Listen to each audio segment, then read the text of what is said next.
Starbucks has something new that I wanted to run by you because this sounds really convoluted and confusing to me. Mm-hmm. But they keep saying it's simple. Okay, so Starbucks launched a new Borrow a Cup program. That's what it's called. They want you to get your drinks in a reusable cup that you later return to Starbucks. The reusable cup will then be sanitized, put back into circulation for future orders. Listen to this. In order to participate in the new program, customers will simply have to order either in person or via the app and pay $1 refundable deposit to receive their drink in the reusable cup. When the customer next returns to the store, they will have to scan and drop the same reusable cup in a contactless return kiosk. The deposit will be added back to the Starbucks Rewards account. Customers who participate in the program will receive 10 bonus stars in their accounts as well each time they use the reusable cup. I don't understand any of that. I have no idea what that is, what I just read. I have no idea what this program is. So is it okay? When I used to go get manicures back in the day before I knew about germs, the place I went to, they had a manicure kit that they would hold for you with your name on it in like a little cubby. Mm-hmm. So every time you came in, you got your Cooper kit. I got the kit with my name. No one used it but me. It had my germs, my stuff on it.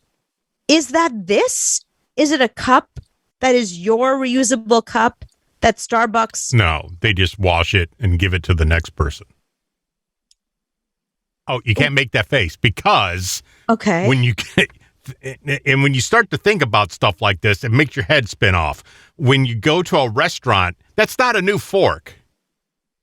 That's true. That fork has been in many a mouth up until this point. That's a good point. That cup that you're drinking out of, that's not a new. I guarantee they haven't even washed that damn thing. You just don't think about it. When you get a fork that's all bent up because somebody had it in their mouth, and you go, I'll just bend it back and use it. No, that has been in my mouth. Ew. Right. So, I mean, it could work because you're not going to think about it. It's kind of like that plate that you got at the restaurant. It's not a new plate. It's been there for 10 years. Right. I hadn't thought of it like that. But I guess in a restaurant, because they've been doing it so long, and I've worked in restaurants, they have that super hot water. Well, and they Starbucks really is going to have the same thing. I guarantee they're going to be cleaner than 99% of the restaurants out there.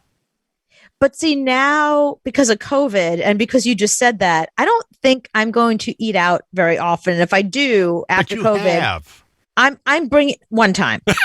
I'm bringing my own utensils. That's all there is to it. I'm going to bring a fork from home. You know how you can't bring food from home? Can you bring a fork from home? I guarantee people do, but they're still going to bring it out. They're not going to bring it out on a paper plate. They're going to bring it out on a plate that somebody just ate 10 minutes ago.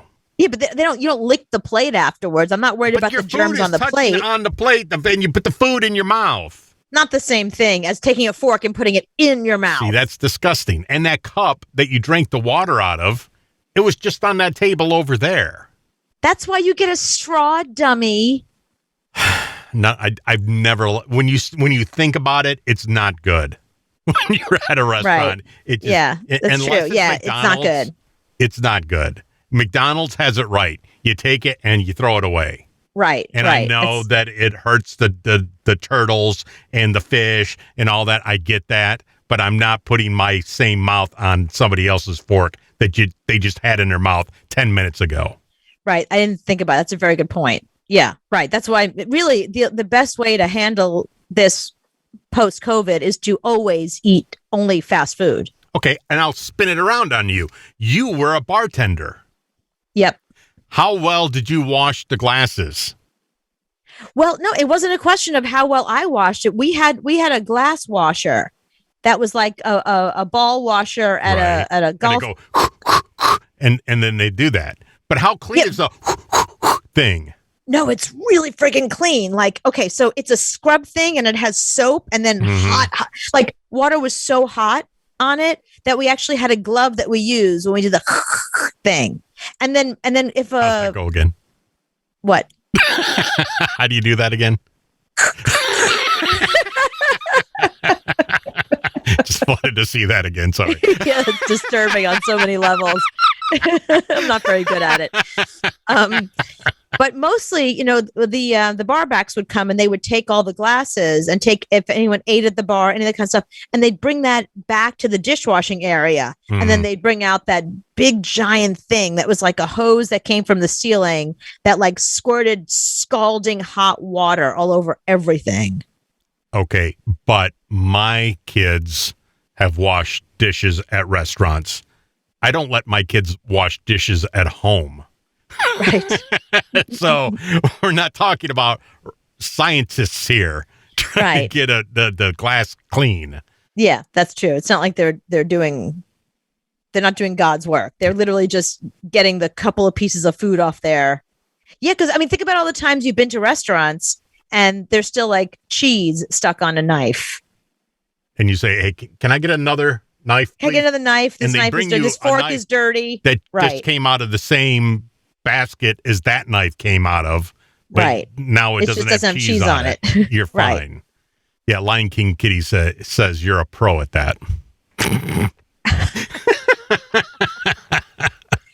funny thing is, we always talk about like how much sex I had in my 20s and like early on. Mm-hmm. We never talk about the quality of it. It was always quantity because that there's no way that it was any good. No, I guarantee it wasn't. Of course it wasn't. What did I know? I didn't know anything. No, you're too self-involved. I was worse then. I was way worse then. You only care about one person. Right. Right. I try and be a little less like that now, but back then I didn't even try. Wow. It wasn't even like, I didn't even pretend. And guys came back. Well, that's because you're easy. Well, yeah, they didn't have a lot of options. Yeah. That's not a lot of options back then. Yeah, easy girl, you always come back to.